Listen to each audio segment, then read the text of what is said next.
I decided to enter the VIP limo at my father's funeral. At the door, the driver blocked me. When I told him I was the sole heir, he laughed and said, "Sir, the heir is already inside. There he is, popping champagne with the widow." He pointed to my wife's lover, so I decided to play along. "I'm glad to have you here. Follow my story until the end and comment the city you're watching from so I can see how far my story has reached." I never thought my father's funeral would become the stage for my greatest humiliation. At 57 years old, I believed I had experienced every possible betrayal life could offer. I was wrong. The black limousine sat gleaming in the cemetery parking lot, its windows tinted so dark they reflected the gray October sky like mirrors. My father, Harold, had specifically requested the VIP service for family members, and I walked toward it with what little dignity I had left after 3 days of viewing, condolences, and the suffocating presence of my wife Isabella's family. "Excuse me, sir." The driver stepped in front of me, his white-gloved hand raised like a traffic cop. He was young, maybe 30, with the kind of polished appearance that screamed expensive funeral home training. "This vehicle is reserved for immediate family only." I stopped, blinking in confusion. The morning drizzle had started to seep through my black wool coat, and I could feel the dampness settling into my bones. "I am immediate family. I'm Richard Covington. Harold Covington was my father." The driver's eyebrows rose slightly, and then something awful happened. He smiled. Not the practiced, sympathetic smile I'd been seeing all week, but something genuine and amused.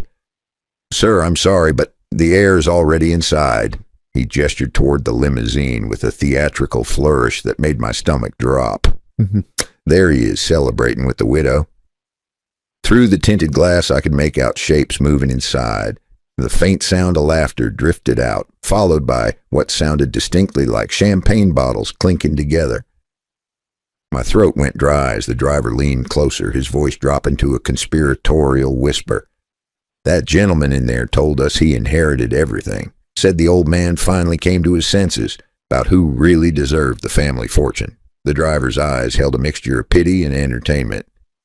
"You're welcome to wait outside, of course. I'm sure they'll let you ride in one of the regular cars." The world tilted sideways for a moment. 27 years of marriage, 57 years as Harold Covington's only son, and I was being barred from my own father's funeral limousine by a stranger who thought someone else was the rightful heir. I forced myself to peer through the darkened windows again. This time I could see more clearly. Isabella, my wife of 27 years, was nestled against a man I recognized immediately. Marcus Webb, her tennis instructor, the same Marcus Webb who had been giving her private lessons every Tuesday and Thursday for the past 6 years. The same Marcus Webb who Isabella swore was just a friend whenever I questioned their increasingly frequent text exchanges. But it wasn't just Isabella and Marcus celebrating inside my father's funeral limousine. Through the glass, I could see Isabella's mother, Helen, her perfectly styled silver hair catching the dim interior light as she raised what appeared to be a crystal champagne flute. Beside her sat James, Isabella's younger brother, the one who had spent the last decade making snide comments about my modest income and lack of ambition. They were actually toasting, at my father's funeral, in the limousine meant for grieving family members. "The heir," I repeated slowly, tasting the bitter irony of the words. "And they're celebrating." "Well, sir," the driver said, his tone now openly condescending, "I imagine it's been a difficult transition. Losing a parent is hard, but gaining financial security can certainly ease the burden." He glanced back at the limousine where another round of muffled laughter erupted. They seemed to be handling the grief quite well. I felt something crack inside my chest. Not break. I'd felt things break before. This was different. This was the sound of something that had been hanging by a thread finally snapping free.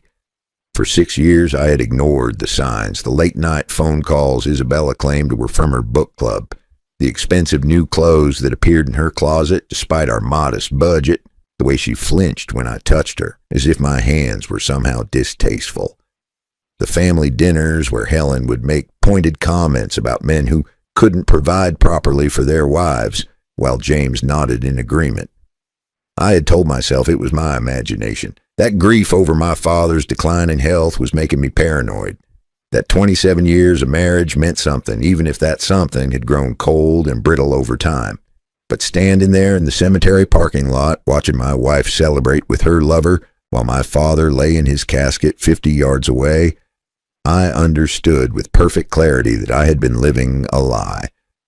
Not just about Isabella's faithfulness, but about everything. About my place in her life, about her family's tolerance of me, about the future I thought we were building together. The driver was still talking, something about alternative transportation arrangements and the importance of family harmony during difficult times. I nodded absently, my eyes fixed on the limousine where Isabella had just thrown her head back in laughter at something Marcus had whispered in her ear. 27 years. More than half my life spent with a woman who was now celebrating my father's death as if it were her birthday party. "You know what?" I said finally, my voice surprisingly steady. "That's perfectly fine. I'll find another way to get to the cemetery." The driver looked relieved. "I'm sure that's for the best, sir. These family situations can be quite complicated." I nodded, reaching into my coat pocket to pull out my phone. My fingers brushed against something unexpected, a thick envelope I didn't remember putting there. For a moment I hesitated. When had that gotten there? But before I could investigate further, the limousine door opened with a soft electronic hiss. Isabella stepped out first, her black designer dress clinging to her figure in a way that probably cost more than my monthly salary. At 52, she was still beautiful, still the woman who had turned heads at our wedding all those years ago. Her dark hair was pulled back in an elegant chignon, and her makeup was flawless despite the early morning hour. Marcus emerged behind her, his hand immediately finding the small of her back in a gesture so natural, so practiced, that it was obvious they'd been doing this for far longer than 6 years.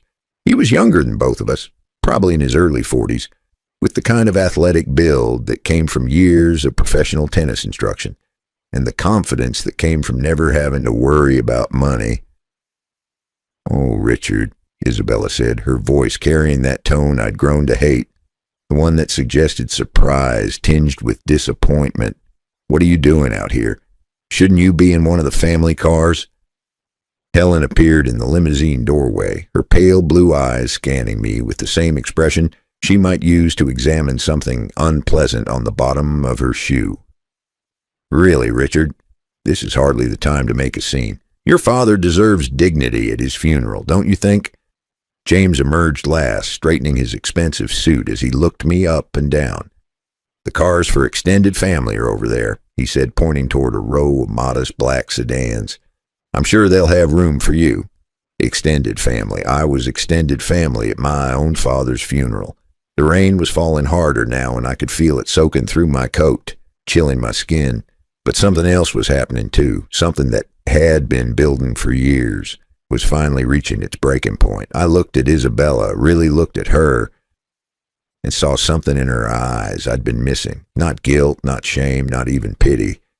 There was anticipation there, excitement. She was waiting for me to break down, to beg, to make a scene that would justify whatever story she'd already prepared about my emotional instability and unfitness as a husband. Instead, I smiled. It surprised me as much as it surprised her. "You're absolutely right," I said quietly. "This is about dignity and respect for my father's memory." Isabella blinked, clearly caught off guard by my calm response. Marcus's hand tightened protectively on her back, as if he thought I might suddenly lunge at him. "I'm glad you understand," Helen said, though she sounded disappointed. "Family unity is so important during times like these." I nodded slowly, my eyes moving from Isabella to Marcus to Helen to James. Each face showed the same mixture of smugness and anticipation. They were all waiting for something, for me to crumble, to rage, to provide the dramatic finale to whatever narrative they'd constructed about my place in their newly wealthy world. But as I stood there in the rain, feeling the weight of that mysterious envelope in my pocket, something had shifted inside me, the part of me that had spent years trying to earn their respect, trying to prove I was worthy of Isabella's love, trying to apologize for not being the man they thought she deserved. That part was simply gone. In its place was something else, something colder, more patient, something that understood the difference between losing and choosing not to play. "I'll see you at the service," I said finally, my voice carrying a note that made Isabella's eyes narrow slightly. As I walked away toward the modest sedan that would carry me to my father's graveside, I heard Marcus say something that made the others laugh. But for the first time in years, their laughter didn't sting. It didn't matter. What mattered was the envelope in my pocket and the growing certainty that this funeral was not going to end the way any of them expected. The game was just beginning, and they had no idea they were already losing. The envelope felt heavier in my pocket as I sat in the back of the modest sedan watching the cemetery fade behind us. The other passengers, distant cousins whose names I barely remembered, made polite conversation about my father's long life and peaceful passing. I nodded at appropriate intervals, but my mind was elsewhere, replaying the scene at the limousine with growing clarity. It wasn't just the celebration that disturbed me, it was the confidence, the absolute certainty in their voices when they talked about inheritance, about my father finally coming to his senses, about family finances. They weren't guessing about my father's will. They knew something. Back at my house, I finally had a moment to examine the envelope properly. It was cream-colored, heavy stock, with my name written in my father's distinctive handwriting across the front. Inside, I found a single key attached to a small piece of paper with an address I didn't recognize, and beneath that, a brief note. "Richard, if you're reading this, then they've already started lying. The safety deposit box will tell you everything. Trust no one else. Dad." The safety deposit box was at a bank I'd never heard of, located in a part of town I rarely visited. The elderly clerk who helped me seemed to be expecting my arrival, which struck me as odd until I realized my father must have made arrangements in advance. What I found inside changed everything. There were documents dating back 3 years, private investigator reports, photographs, bank statements, and most damning of all, copies of emails between Isabella and her family that made my blood run cold. But it was the letter on top, addressed to me in my father's handwriting, that made me understand the full scope of what had been happening in my own home. "Richard," the letter began, "by the time you read this, I'll be gone and they'll have made their move. I've known about Isabella's affair for 3 years now. I've known about her family's plans for almost as long. What you don't know is how deep this betrayal goes, or how carefully they've been planning your destruction." I had to read that sentence 3 times before it fully sank in. 3 years. My father had been watching my wife systematically betray me for 3 years, and he'd said nothing. At first, I felt a surge of anger. Why hadn't he warned me? But as I continued reading, I began to understand. "I wanted to tell you immediately," the letter continued, "but I realized that wouldn't protect you from what they were really planning. Isabella isn't just having an affair, son. She's been working with her family to position herself as your caretaker, to have you declared incompetent when the time comes to inherit my estate. They've been building a case that you're emotionally unstable, financially irresponsible, and incapable of managing significant assets." My hands were shaking as I turned the page. This wasn't just adultery. This was a long-term conspiracy designed to steal my inheritance by destroying my reputation and mental health. "The private investigators' reports will show you the extent of their planning," the letter went on. "Isabella has been systematically isolating you from friends and extended family. She's been documenting every moment of frustration you've shown, every raised voice, every sign of stress, and presenting them to a psychiatrist as evidence of mental illness. Her brother James has been working with a lawyer to prepare conservatorship papers." I thought back over the past 3 years, remembering incidents that had seemed like normal marital friction at the time. Isabella's insistence that I stop playing poker with my college friends because it was addictive behavior. Her suggestion that I see a therapist for anger management after I'd raised my voice during an argument about her spending. The way she'd started recording our conversations on her phone, claiming it was to help us communicate better. Every memory took on a sinister new dimension. She hadn't been trying to help our marriage. She'd been building a legal case against me. The photographs were worse than the written reports. There were pictures of Isabella and Marcus together dating back 4 years, not the 6 months I'd suspected. Pictures of them house hunting in expensive neighborhoods, pictures of Isabella at lunch with lawyers, signing documents I'd never seen, but the bank statements were what made me physically sick.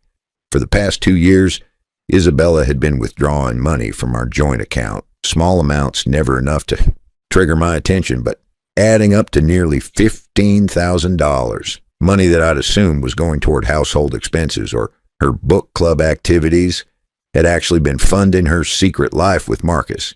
There were receipts for hotel rooms, expensive dinners, and shopping trips that coincided with days when she'd told me she was visiting her sick friend in the next town over.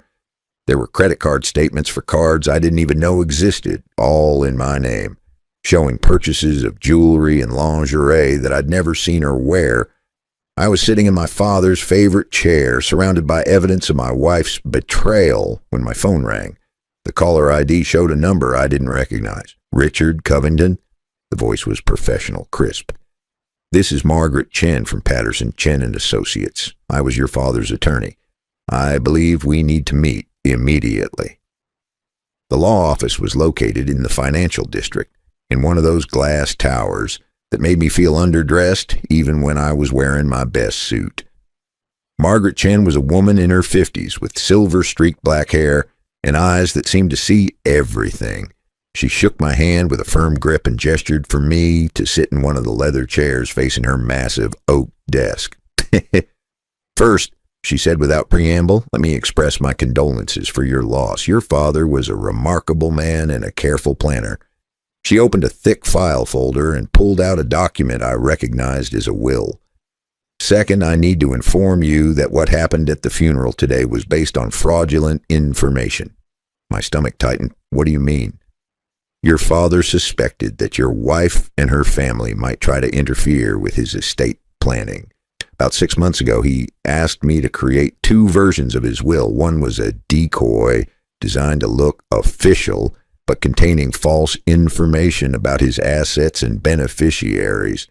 The other is the real document, which only you and I know about." She slid the decoy will across the desk. I read it quickly, my heart sinking with each line. According to this version, my father had left everything to Isabella, with a note stating that he had lost confidence in Richard's ability to manage family assets responsibly. There was even a paragraph about my recent struggles with emotional stability and financial judgment. "This is the version that Isabella somehow obtained," Margaret continued. "Probably through theft, though we can't prove that yet. She's been showing it to people for the past week, claiming it's the official will. But it's not real." "Absolutely not." Margaret pulled out another document, this one bearing official seals and notarization marks.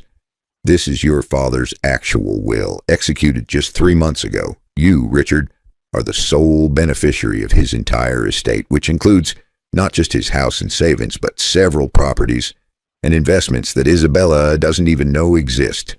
I stared at the document, reading my name over and over again. "How much are we talking about?" "Approximately $12,400,000 in total assets." The number hit me like a physical blow. $12 million.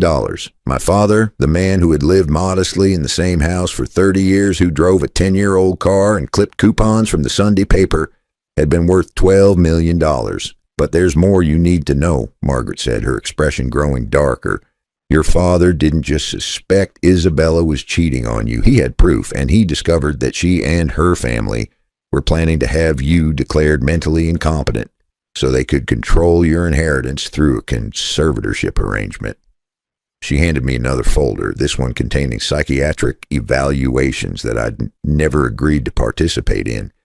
Evaluations based on observations provided by Isabella and her family, painting me as a man suffering from depression, anxiety, and financial delusions.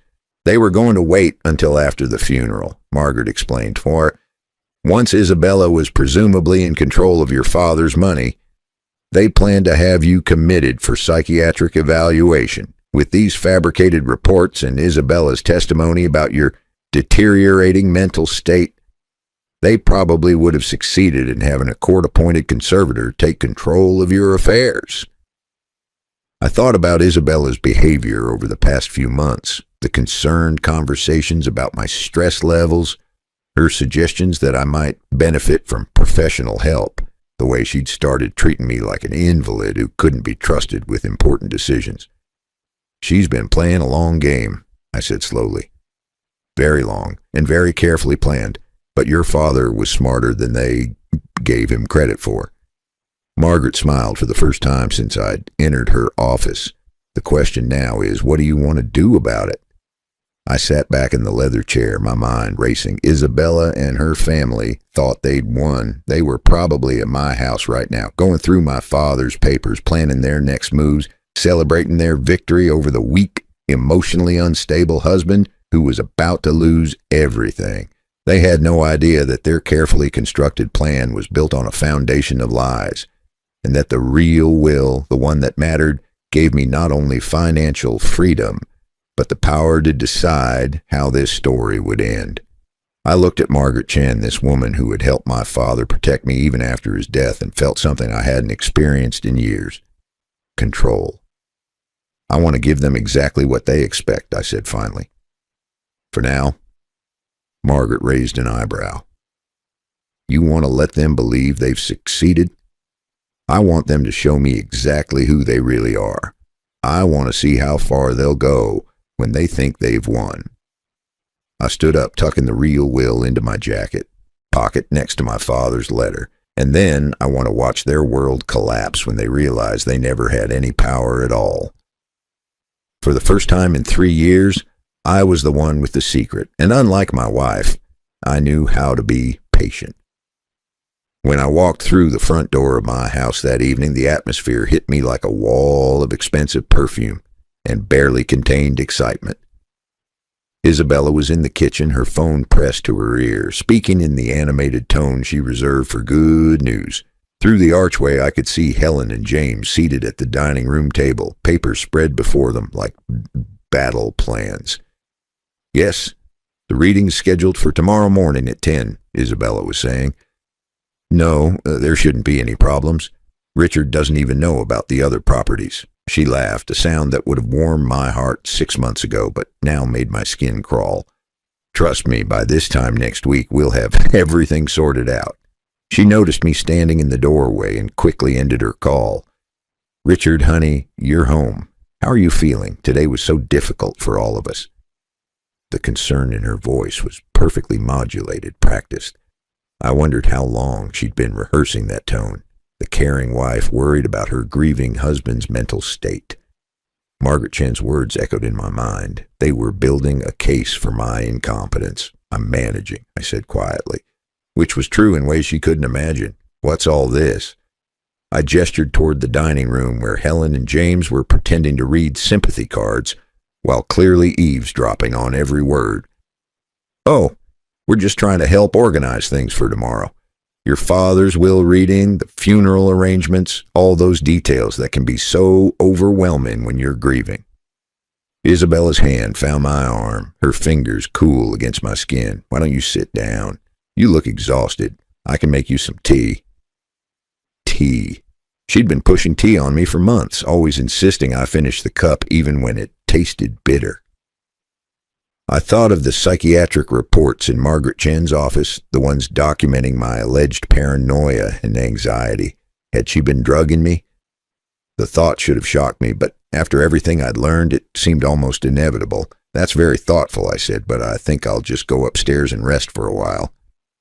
Isabella's smile flickered for just a moment. "Are you sure? We really should discuss some practical matters.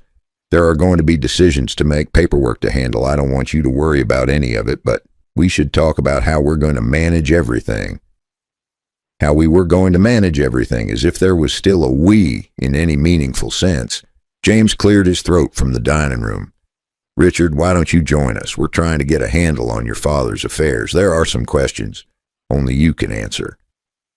I could see the trap being laid.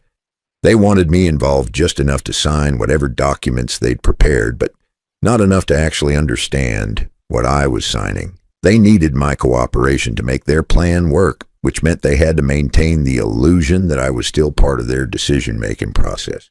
"Of course," I said, settling into one of the dining room chairs. I want to help however I can." Helen looked up from a stack of papers, her pale eyes studying my face with the intensity of a scientist examining a specimen. "Richard, dear, I hope you understand that we're only trying to help.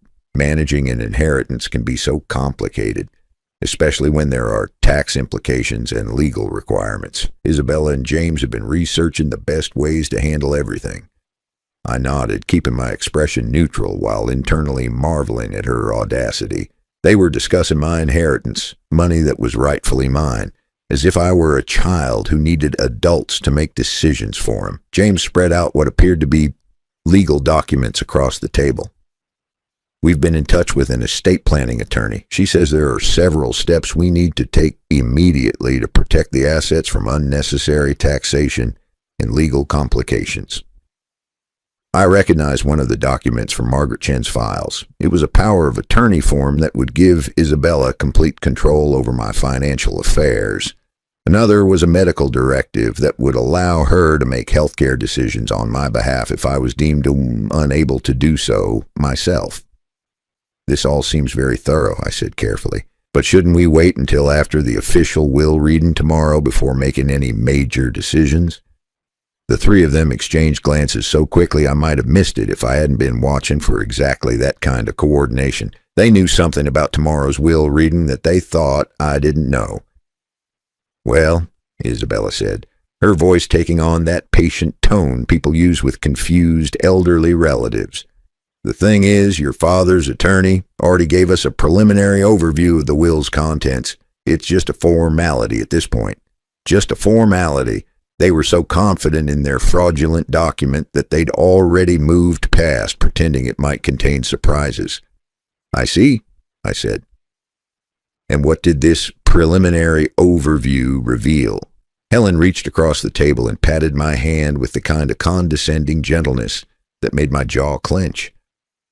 "Richard, your father was very concerned about your well-being in his final months. He wanted to make sure you'd be taken care of, but he also wanted to ensure that the family assets would be managed responsibly." "What Helen means," James interjected with characteristic bluntness, "is that your father decided Isabella should handle the inheritance. He felt that would be the most stable arrangement for everyone involved." There it was, the lie delivered with such casual confidence that I almost admired their audacity. They genuinely believed they'd fooled not just me, but my father as well. "I have to admit, that's a bit surprising," I said slowly. "Dad and I talked about financial matters fairly regularly. He never mentioned having concerns about my judgment." Isabella's hand tightened almost imperceptibly on my arm. "Honey, you know how your father was. He never wanted to hurt your feelings, but he'd been watching how stressed you've been lately, how overwhelmed you get with even simple decisions. He was worried about what might happen if you suddenly had to manage a large inheritance on your own." Stressed, overwhelmed, unable to manage simple decisions. Every word was another brick in the wall they'd been building around my sanity for months. I wondered if they'd practiced this conversation, rehearsed exactly how to present my father's supposed concerns in the most damaging way possible. "That makes sense, I suppose," I said, injecting a note of defeated acceptance into my voice. "If Dad felt that Isabella would be better suited to handle things, then I'm sure he had good reasons." The relief in the room was palpable. Helen actually smiled, the first genuine expression of happiness I'd seen from her all day. James sat back in his chair, his posture relaxing as if a great weight had been lifted from his shoulders. But it was Isabella's reaction that interested me most. Instead of looking relieved, she looked almost disappointed. She'd been prepared for an argument, for resistance, for the kind of emotional breakdown that would validate their claims about my mental instability. My quiet acceptance had robbed her of the dramatic confrontation she'd been anticipating. "I'm glad you understand," she said carefully. "I know this is a lot to process. Are you sure you're feeling all right? You seem different tonight." Different because I wasn't breaking down, wasn't raging against the injustice, wasn't providing them with the evidence of mental instability they needed to justify their next steps. "I think I'm just tired," I said. "It's been an emotional day. Maybe I'll have that tea after all." Isabella's face brightened with something that might have been genuine pleasure if I hadn't known better. Of course, honey. I'll put the kettle on right now. As she busied herself in the kitchen, Helen and James began organizing their papers with the efficient satisfaction of people whose careful planning had finally paid off. They thought the hard part was over. They thought I'd accepted my role as the weak, incompetent husband who would gratefully allow his wife to manage his affairs while he descended into whatever medicated stupor they had planned for me. Isabella returned with a steaming cup of tea that smelled of chamomile and something else I couldn't identify, something that made my suspicions about the drugging seem less paranoid and more like reasonable caution. "Drink it while it's hot," she urged, settling back into her chair with a satisfied smile. "It'll help you relax." I lifted the cup to my lips, inhaling the steam, then set it down without drinking. "Actually, I think I'm more tired than I realized. Would it be all right if we continued this discussion tomorrow after the will reading?" Another flicker of disappointment crossed Isabella's face, but she nodded. "Of course, you need your rest. Tomorrow will be another difficult day." As I climbed the stairs to our bedroom, I could hear them resuming their conversation in hushed tones. They were probably discussing their timeline, making sure all their documents were in order, coordinating their stories for tomorrow's performance. They had no idea that tomorrow would be the day their carefully constructed world began to crumble. In the privacy of my bedroom, I pulled out my phone and called Margaret Chen. "It's Richard," I said when she answered. "I've seen enough. I want to know exactly what happens when we reveal the real will tomorrow." "Are you certain?" Margaret asked. "Once we do this, there's no going back. They'll know you've been aware of their plan." I thought about Isabella downstairs, probably disposing of the drugged tea I hadn't drunk. I thought about Helen and James dividing up assets that had never belonged to them.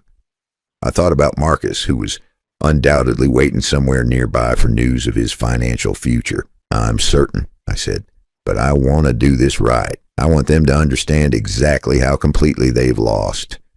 Margaret's voice carried a note of professional satisfaction. "Then let me tell you what I have in mind."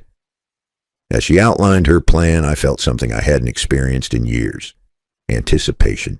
Not the sick dread that had become my constant companion, but genuine excitement about the future. Tomorrow, Isabella and her family would discover what it felt like to be the ones who didn't belong. Tomorrow they would learn that my father had been far smarter than they'd ever imagined. And tomorrow, I would finally stop pretending to be the man they thought I was and start becoming the man I was meant to be. The only question that remained was how gracefully they would handle losing everything they thought they'd won. Something told me Grace was not going to be part of their reaction. The will reading was scheduled for 10 o'clock on Thursday morning. Isabella had been awake since 5, moving through the house with the restless energy of someone trying to contain enormous excitement. She'd tried on 3 different outfits before settling on a conservative black dress that struck just the right note between grief and professional competence. The perfect costume for a new widow about to inherit a fortune. I watched her preparations from the bed, pretending to be only half awake while she applied makeup with unusual care. She was getting ready for the most important performance of her life, and she wanted to look the part of the responsible, caring wife who would reluctantly accept the burden of managing her late father-in-law's estate. "Are you nervous?" I asked, letting my voice carry just the right amount of anxious uncertainty. Isabella paused in front of the mirror, catching my eye in the reflection. "A little," she admitted. "It's such a big responsibility. I just want to make sure I handle everything properly, the way your father would have wanted." The way my father would have wanted. The irony was so thick I could taste it. My father had spent the last 3 years of his life documenting her betrayal and plotting to protect me from her manipulation. But Isabella believed she'd been so clever, so convincing, that she'd actually fooled the old man into disinheriting his own son in her favor. "I'm sure you'll do fine," I said. "You've always been better at dealing with complicated financial matters than I have." That much was true, though not in the way she thought. Isabella had indeed proven herself exceptionally skilled at financial manipulation. She'd been stealing from our joint account for 2 years while planning to steal an inheritance. worth $12,400,000. Helen and James arrived promptly at 9:30, both dressed in their most expensive funeral attire. They brought Marcus with them, though they tried to make his presence seem casual. He was introduced as a family friend who's been so supportive during this difficult time, but the way Isabella's eyes lit up when she saw him made their relationship obvious to anyone paying attention, which apparently I wasn't supposed to be. "Richard," Helen said, settling herself on the living room sofa with the air of someone claiming territory, "I hope you slept well. Today is going to be emotionally challenging." James nodded gravely. "These formal legal proceedings can be overwhelming, especially when you're still processing your grief. And if you need to step outside or take a break at any point, don't hesitate." They were laying the groundwork for my expected emotional breakdown. They wanted witnesses to see me become upset, confused, unable to handle the stress of learning that my father had supposedly lost faith in me. It would be perfect evidence for their incompetency case.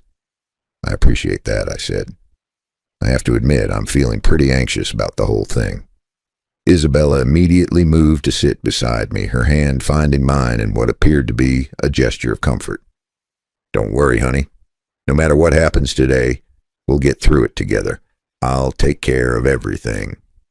Marcus, who had been standing near the window pretending to admire the view, turned to give me a smile that managed to be both sympathetic and condescending. "Your wife is an amazing woman, Richard. You're lucky to have someone so capable looking out for your interests. Lucky to have someone looking out for my interests. The man who had been sleeping with my wife for the past 4 years was telling me how fortunate I was to have her protection. The sheer audacity of it was almost impressive." We arrived at Margaret Chen's office building 15 minutes early. The waiting room was decorated in soothing neutral tones with classical music playing softly in the background. Isabella sat beside me, her leg bouncing slightly with nervous energy she was trying to hide. Helen and James flanked us like bodyguards, while Marcus positioned himself near the reception desk as if he were just another client waiting for his own appointment. At exactly 10 o'clock, Margaret's secretary called our names. We filed into the conference room where Margaret sat behind a polished mahogany table, several thick folders arranged before her. She was wearing a dark blue suit that made her look every inch the successful attorney, and her expression was professionally neutral. "Thank you all for coming," Margaret began. "Before we proceed with the reading of Harold Covington's will, I need to address some unusual circumstances that have come to my attention." Isabella stiffened slightly, but her voice remained steady. "What kind of circumstances?" "It appears," Margaret said carefully, "that there has been some confusion about the contents of Mr. Covington's will. I have been informed that certain parties may have been operating under false assumptions about the disposition of his estate." Helen leaned forward, her pale eyes narrowing. "I'm not sure what you mean. We were told that Isabella would be inheriting the bulk of the estate." "May I ask who told you that?" Margaret's voice was crisp, professional. There was a moment of silence before James cleared his throat. We saw a copy of the will. Isabella found it among Harold's papers." Margaret nodded slowly. "I see. And this document you found, did it appear to be official, properly notarized and witnessed?" "Of course it was official," Isabella said, her voice taking on a defensive edge. "It was clearly Harold's will. He'd obviously decided that Richard wasn't capable of handling such a large inheritance responsibly." Margaret said, making a note on the legal pad in front of her. "And you felt confident proceeding based on this document you found?" I could see where this was going, and I had to admire Margaret's approach. She wasn't directly accusing them of anything. She was simply letting them explain in their own words how they'd come to believe they knew the contents of my father's will before the official reading. "We just wanted to be prepared," Helen interjected. "These matters can be so complicated. We thought it would be helpful to understand the situation in advance." Margaret nodded again, then opened one of the folders in front of her. "Well, let me clear up any confusion by reading the actual will, the one that was properly executed and filed with this office 3 months ago." Isabella's hand found mine again, squeezing tightly. I could feel the tension radiating from her body as Margaret began to read. I, Harold Covington, being of sound mind and body, do hereby declare this to be my last will and testament. I leave my entire estate, including all real property, financial assets, and personal effects, to my son, Richard Covington. The silence that followed was absolute. I could hear the soft hum of the air conditioning, the distant sound of traffic from the street below, the rapid breathing of the woman sitting beside me who had just watched $12,400,000 vanish from her grasp. "That's impossible," Isabella whispered. Margaret continued reading. "Furthermore, I want to state clearly that my son Richard has always been a capable, intelligent, and trustworthy man. Any suggestions to the contrary are false and malicious. I have complete confidence in his ability to manage this inheritance responsibly." Helen made a small choking sound. James was staring at the table as if the wood grain held the secrets of the universe. Marcus had gone completely pale, apparently realizing that his comfortable future had just evaporated. But it was Isabella's reaction that fascinated me most. She wasn't looking devastated or shocked. She looked furious. Her carefully constructed mask of grieving daughter-in-law was slipping, revealing something cold and calculating underneath. "There has to be a mistake," she said, her voice stronger now, more aggressive. "The document we found was dated more recently than this. Harold must have changed his mind." Margaret closed the folder and fixed Isabella with a steady gaze. "Mrs. Covington, the document you're referring to was a decoy, a false will created specifically to test whether anyone would attempt to use fraudulent documentation to claim Harold's estate." The words hit the room like a physical blow. Isabella actually recoiled, her hand dropping from mine as if I'd suddenly become radioactive. "You're saying my father knew someone might try to steal his will?" I asked, injecting just the right amount of confusion into my voice. "I'm saying your father was a very careful man who took steps to protect his estate from potential fraud." Margaret's eyes never left Isabella's face. "The question now is how this false document came to be in your possession, Mrs. Covington." Isabella's mouth opened and closed several times before she managed to speak. I found it in Harold's papers. I assumed it was legitimate." "You found it?" Margaret repeated. "May I ask where specifically?" "In his desk, in the study." Margaret made another note. "Interesting, because according to my records, the only copies of that decoy will were stored in this office and in a safety deposit box that only Harold and I had access to. It was never taken to his home." The trap was closing, and I could see Isabella beginning to panic. Her carefully planned story was falling apart, and she was starting to realize just how thoroughly my father had outmaneuvered her. "There must be some explanation," Helen said desperately. "Perhaps Harold gave Isabella a copy to review to prepare her for the responsibility." "That's certainly possible," Margaret acknowledged. "Of course, that would mean Harold was deliberately giving her a false document while planning to leave everything to Richard anyway. That seems, unlikely." James was sweating now, his expensive suit looking suddenly rumpled. "Look, obviously there's been some kind of misunderstanding. The important thing is that Richard gets what's rightfully his. We never wanted anything that didn't belong to us." That was a lie so blatant it was almost funny. They'd been spending my inheritance in their heads for months, planning their new lives as wealthy people. James had probably already picked out the luxury car he was going to buy with his share. But Margaret wasn't finished. "Actually, there's one more thing. Harold left specific instructions for a secondary reading to be conducted only if someone attempted to use the fraudulent will." She opened another folder, this one much thicker than the first. "He wanted me to read this additional statement in the presence of anyone who had claimed knowledge of his estate plans before the official reading." Isabella was gripping the arms of her chair so tightly her knuckles had turned white. "What kind of statement?" Margaret cleared her throat and began to read in a voice that carried the weight of judgment from beyond the grave. "If this secondary reading has taken place, it means that someone close to Richard attempted to defraud him of his rightful inheritance. To those people, I want to say this. I knew about your plans long before you implemented them.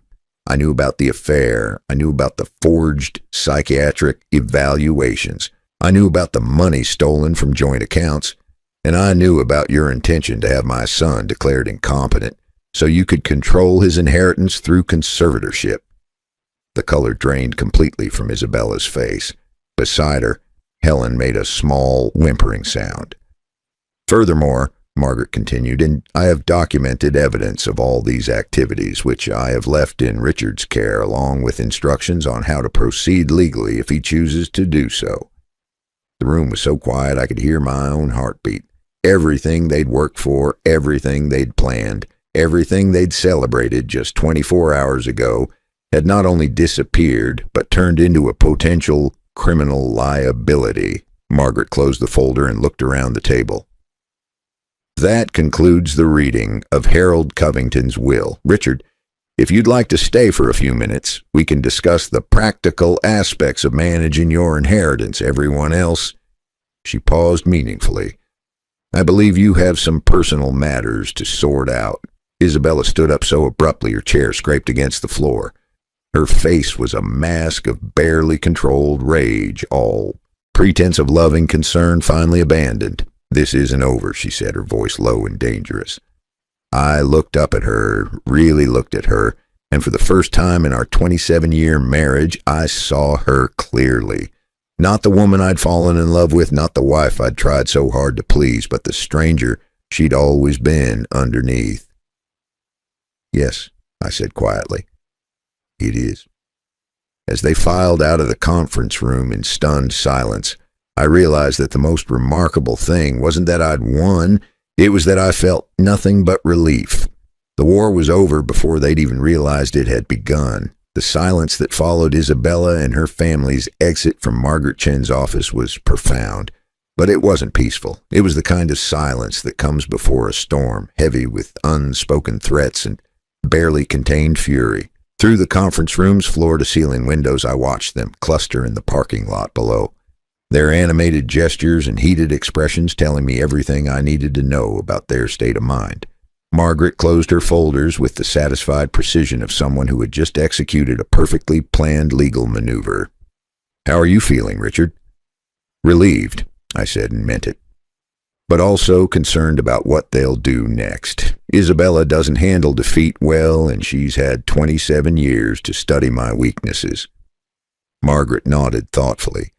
Your father anticipated that. There's more we need to discuss. Safeguards he put in place and evidence he compiled that you'll need to understand.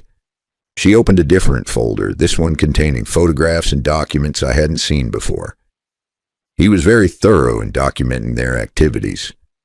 The photographs were time-stamped and professionally shot, clearly the work of the private investigator my father had hired. They showed Isabella and Marcus together in compromising situations dating back 4 years, but they also showed something else. Meetings with lawyers, visits to medical professionals, and financial transactions that painted a picture of conspiracy that went far beyond simple adultery. Your father discovered that Isabella had consulted with 3 different attorneys about having you declared mentally incompetent, Margaret explained, pointing to surveillance photos of Isabella entering various law offices. She was shopping for someone who would take the case based on the fabricated psychiatric evaluations. I studied the images, feeling a cold fury build in my chest. This wasn't just about stealing my inheritance. It was about destroying my freedom, my autonomy, possibly my entire future. If their plan had succeeded, I would have spent the rest of my life under a conservatorship, medicated and controlled while they lived off my money. There's also this, Margaret said, sliding a bank statement across the table. Your father had Isabella's financial activities monitored. The $15,000 she withdrew from your joint accounts was just the beginning. She also opened credit cards in your name and ran up debts of nearly $30,000. $30,000 in debt that I knew nothing about. Credit cards used to finance her secret life with Marcus while she systematically worked to have me declared unfit to manage my own affairs. What's our legal position? I asked. Strong, very strong. We have evidence of fraud, identity theft, conspiracy, and potentially elder abuse if we can prove she was manipulating your father's medications during his final illness. Margaret's voice was crisp and professional, but I could hear the underlying satisfaction. The question is, how aggressively you want to pursue this? Before I could answer, my phone buzzed with a text message. Isabella, we need to talk. Come home immediately. I showed the message to Margaret, who read it with raised eyebrows. Well, that was fast. They've regrouped and decided on their strategy, which is probably some combination of threats, emotional manipulation, and desperate bargaining. They're hoping to salvage something from this disaster, maybe convince you to give them some portion of the inheritance in exchange for a quiet divorce. My phone buzzed again. This time it was Marcus. Your wife is very upset. Don't make this harder than it needs to be. The audacity of Isabella's lover texting me advice about how to handle my marriage would have been laughable if it wasn't so infuriating. I showed this message to Margaret as well. I think, she said slowly, it's time for them to understand just how precarious their legal position really is. The drive home took 20 minutes, giving me time to steel myself for whatever confrontation awaited. I'd lived with Isabella long enough to know her patterns. When cornered, she became either coldly manipulative or explosively angry, depending on which approach she thought would be most effective. Given the magnitude of her failure today, I suspected I was about to see anger. I was wrong. What I found was something much more dangerous and calculated desperation. Isabella was waiting in the living room, but she wasn't alone. Helen and James flanked her on the sofa like reinforcements, while Marcus stood behind them with his arms crossed. They'd arranged themselves as if for a business meeting, which I suppose this was, a negotiation for their financial survival. Richard, Isabella began, her voice carefully modulated to sound reasonable and concerned. We need to discuss what happened today rationally. I know you're upset and you have every right to be, but we can work through this. I remained standing, looking down at the four of them arranged in their careful formation. Work through what exactly? This misunderstanding about your father's will, Helen interjected smoothly. Obviously there were miscommunications, but the important thing is that we're all family here. We can find a solution that works for everyone. Family. The woman whose daughter had been systematically betraying me for 4 years was calling us family. What kind of solution did you have in mind? I asked. James leaned forward, his expression earnest, in the way that usually preceded his most manipulative proposals. Look, Richard, we know you're hurt and angry, but Isabella has been a devoted wife for 27 years. She deserves some security, some recognition of her contributions to your marriage and your father's care during his final years. Devoted wife, contributions to his care. They were actually trying to rewrite history while the evidence of Isabella's betrayal was still fresh in everyone's minds. And Marcus asked quietly, what does he deserve? The question landed like a bomb in the carefully orchestrated conversation. Isabella's composure cracked slightly while Marcus shifted uncomfortably behind the sofa. Marcus has been a good friend to this family during a difficult time, Isabella said carefully. I don't see what he has to do with our discussion. Don't you? I pulled out my phone and scrolled to the gallery, finding one of the photographs Margaret had shown me. Isabella and Marcus kissing outside a hotel room 6 months ago. I held it up so they could all see. My father's private investigator was very thorough. The silence that followed was different from the shocked quiet in Margaret's office. This was the silence of people realizing they'd been caught in a trap they hadn't even known existed. Marcus was the first to speak. Richard, I think there's been a misunderstanding.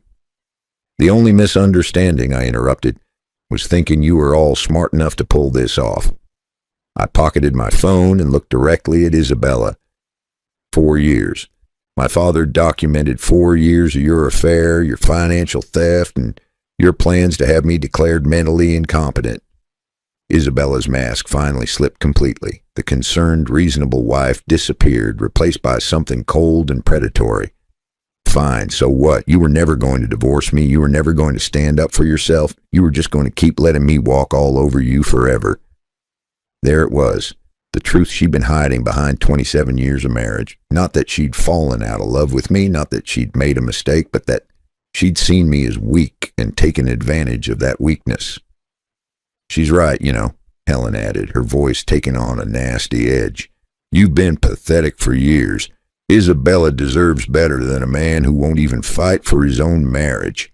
James nodded in agreement. You can't just cut her off, Richard. She gave you the best years of her life. The best years of her life, while stealing from me, cheating on me, and planning to have me committed to a psychiatric facility. I felt something inside me settle into place, a cold, implacable resolve that surprised me with its strength. You're right, I said quietly. I should have fought for my marriage. I should have stood up for myself years ago. I looked at each of them in turn, but it's not too late to start. Isabella leaned forward, sensing weakness in my admission. Richard, honey, if you're willing to work with us, we can make this right. A fair settlement, a quiet divorce, everyone moves on with their lives. You don't have to be vindictive. Vindictive, I repeated. That's an interesting choice of words. I pulled out my phone again and dialed a number I'd memorized during the drive home. Margaret, it's Richard. Yes, I've made my decision. File all of it. The fraud charges, the identity theft, the conspiracy, everything. I paused, watching the color drain from 4 faces, and contact the district attorney's office about the elder abuse angle. If Isabella was medicating my father without his knowledge, I want that investigated too. Isabella lunged toward me, her hand reaching for my phone. You can't do this. Richard, please think about what you're doing. I stepped back, easily avoiding her grab. For the first time in our marriage, I was the one with all the power, and she was the one begging. I have thought about it, I said. I've thought about 27 years of marriage to someone who saw me as a mark to be conned. I've thought about 4 years of sleeping next to someone who was planning to have me declared mentally ill so she could steal my inheritance. And I've thought about what my father would want me to do with the evidence he spent 3 years collecting. Marcus stepped forward, his athletic build suddenly seeming less impressive and more desperate. Look, man, this has gone far enough. Isabella made some mistakes, but you're talking about destroying people's lives here? No, I said, surprising myself with the steadiness of my voice. I'm talking about consequences, something you've all managed to avoid for far too long. Helen was crying now, her perfectly applied makeup running down her cheeks. Richard, please, James has children to think about. This scandal will ruin his career, destroy his family. Then you should have thought about that before you decided to destroy mine. Isabella made one last desperate play, her voice breaking with what sounded like genuine emotion. Richard, I know I hurt you. I know I made terrible choices. But somewhere underneath all this anger, you still love me. You wouldn't be this upset if you didn't.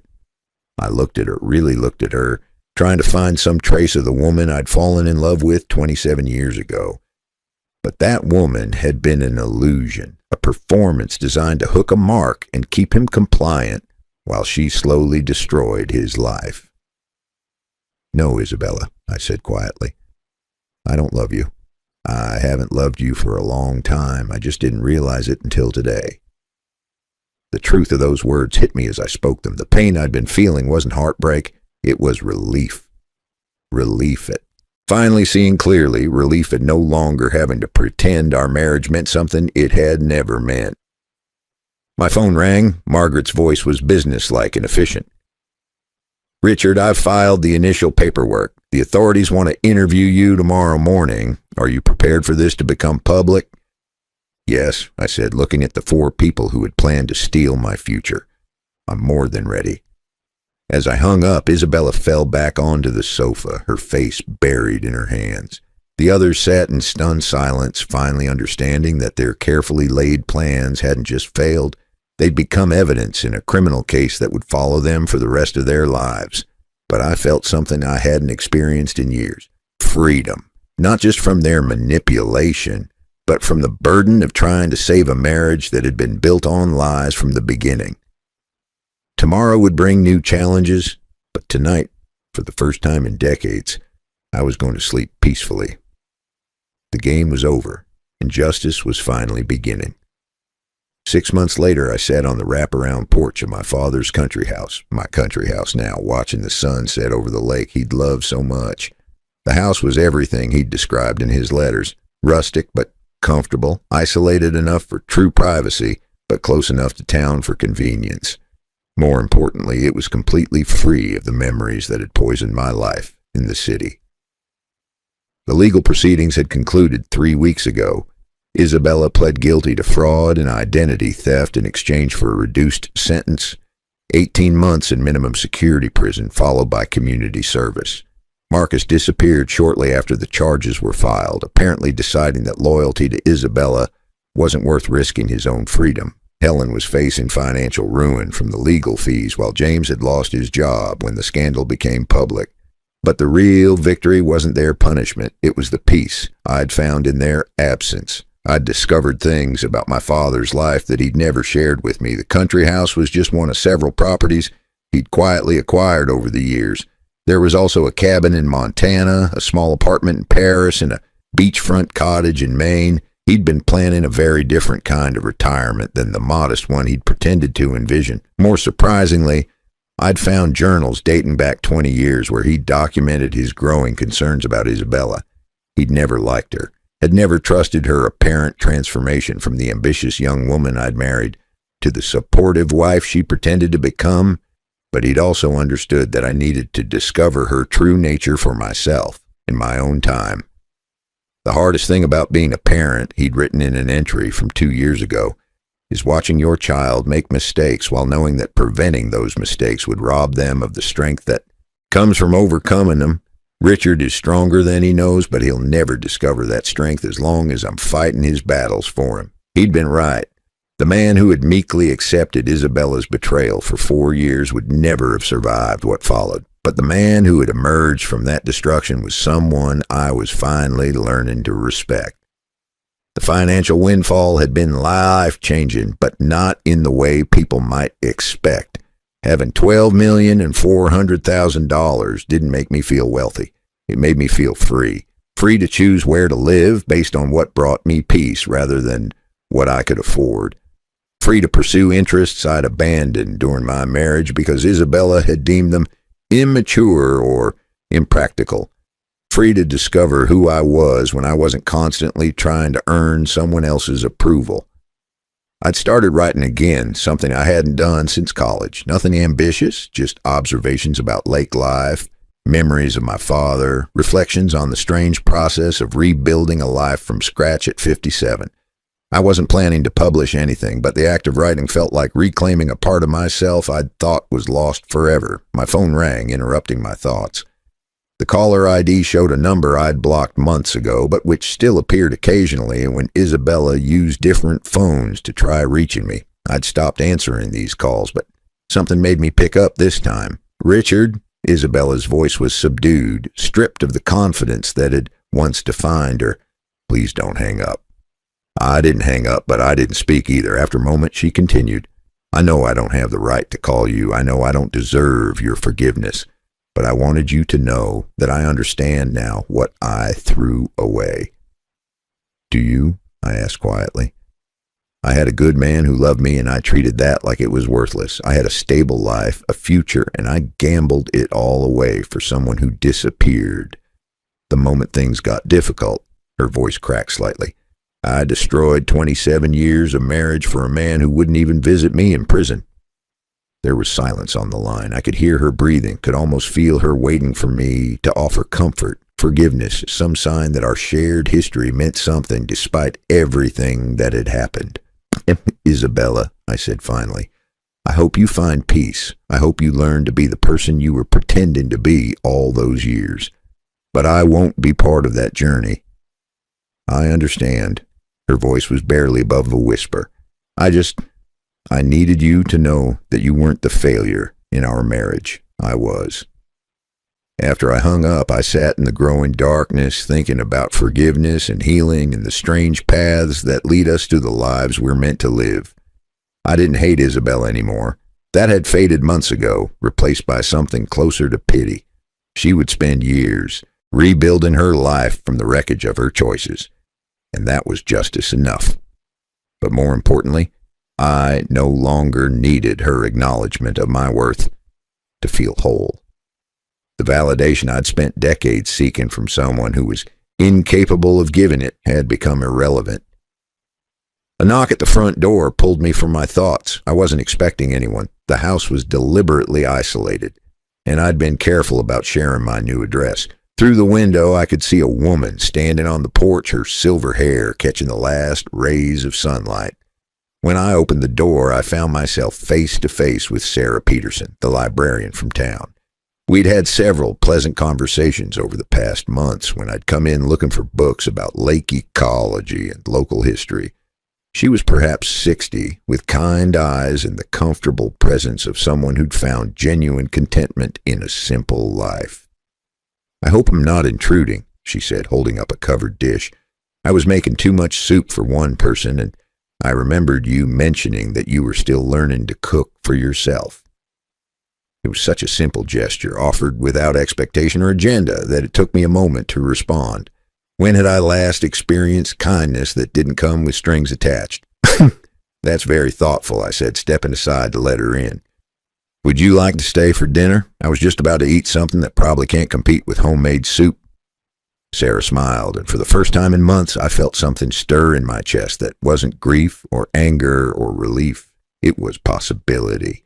We talked for 2 hours over soup and wine, about books and travel, and the peculiar satisfaction of watching seasons change from the same window every day. She told me about her late husband, a teacher who died 5 years ago, and about the quiet life she'd built around the library, her garden, and a small circle of friends who valued substance over appearance. When she left, she didn't hint about future meetings or make elaborate plans. She simply said, "Thank you for a lovely evening," and walked out into the night with the casual confidence of someone who knew her own worth. I cleaned the dishes slowly, thinking about the difference between loneliness and solitude. For most of my marriage, I'd been desperately lonely while never being alone. Now I was often alone, but rarely lonely. And when I was, it was the kind of loneliness that comes from having something good to miss rather than something toxic to escape. Later, sitting by the fireplace with a book I was reading purely for pleasure, I thought about my father's final gift. It wasn't just the money or the properties or even the evidence that had freed me from Isabella's manipulation.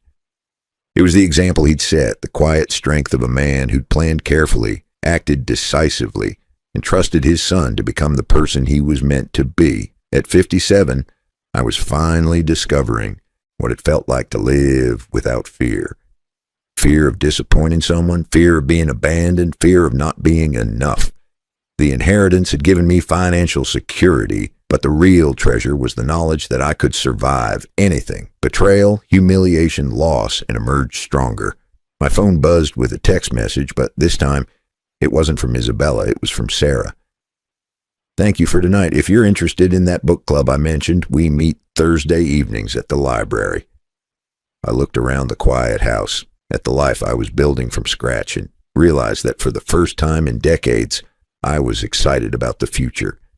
Not because I'd gotten revenge on the people who'd wronged me, but because I'd finally learned to value myself enough to choose peace over chaos, authenticity over performance, and genuine connection over desperate attachment. The 27-year-old man who'd married Isabella Whitfield had been looking for someone to complete him. The 57-year-old man sitting by this fireplace had learned to be complete on his own, which meant he was finally ready to share his life with someone who could appreciate what he offered rather than exploit what he lacked. I typed back, "I'd like that very much." Outside, the lake lapped gently against the shore, and an owl called from somewhere in the darkness. Inside, the fire crackled softly, and for the first time in my adult life, I felt truly at home. The inheritance my father had left me wasn't just money, it was freedom. Freedom from people who saw me as weak, freedom from relationships built on deception, and freedom to discover what genuine happiness looked like for a man who'd spent most of his life settling for less than he deserved. As I headed upstairs to bed, I caught sight of my reflection in the hallway mirror. The face looking back at me was older, weathered by betrayal and loss, but there was something in the eyes that hadn't been there 6 months ago. strength, peace. The quiet confidence of a man who'd learned to trust his own judgment. Tomorrow, I would join a book club, not because I was lonely, but because I was ready to share the contentment I'd found. I would continue writing, continue exploring this new life, continue being surprised by the possibilities that opened up when you stopped trying to fix what was irreparably broken and started building something new. My father had been right about so many things, but especially about this. Sometimes the greatest gift you can give someone is the space to save themselves. Isabella and her family were still trying to salvage something from their old lies, but I had moved on to a truth that was entirely my own, and for the first time in 57 years, that truth was more than enough.